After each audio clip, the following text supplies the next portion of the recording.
જય સિયારામ સત્સંગી ભાઈઓ બહેનો, આજે આપણે એક એવા ઉપાય વિશે જાણીએ જે લોકોને પોતાનું મકાન, દુકાન, ઓફિસ કે અન્ય કોઈ પણ પ્રકારની મિલકત મેળવવામાં તકલીફ પડી રહી છે. એ ક્યાં બીજા કારણોસર કદાચ એ મિલકત નથી મેળવી શકતા, ત્યારે એવા વ્યક્તિઓએ એ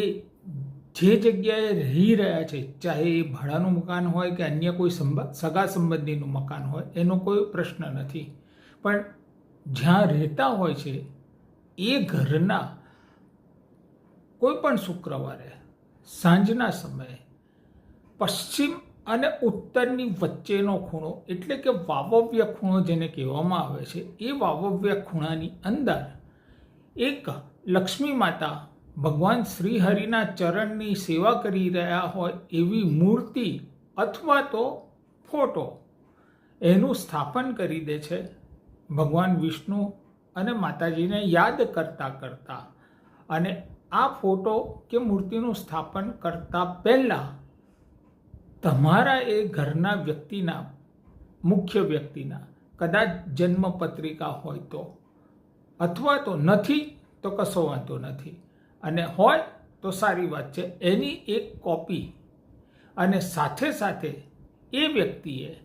જે પ્રકારની મિલકત મેળવવા માટેનું પોતાના મનની અંદર એણે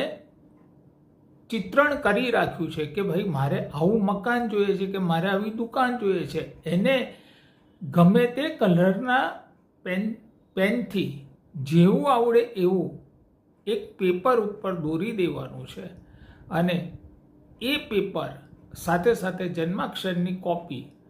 એ માતા લક્ષ્મી અને શ્રીહરિનો જો ફોટો લગાડ્યો હોય તો ફોટો, અથવા તો જે મૂર્તિ લગાવી હોય તો મૂર્તિ, એની પાછળ મૂકી દેવાનું છે. અને નિયમિત રીતે શક્ય હોય તો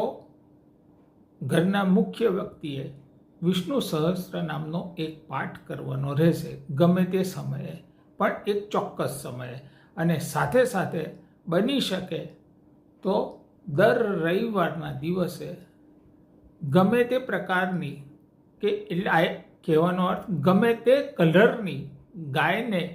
ગોળ માત્ર ખવડાવવાનો રહે છે, પોતાની શક્તિ અને ભક્તિ પ્રમાણેનો. આટલું જો કરવામાં આવે છે તો આ ઉપાય થકી એ વ્યક્તિને પોતાનું દુકાન, મકાન કે અન્ય કોઈ પણ મિલકત જે ખરીદવા માંગી રહ્યા છે એમાં એને સરળતા પ્રાપ્ત થાય છે.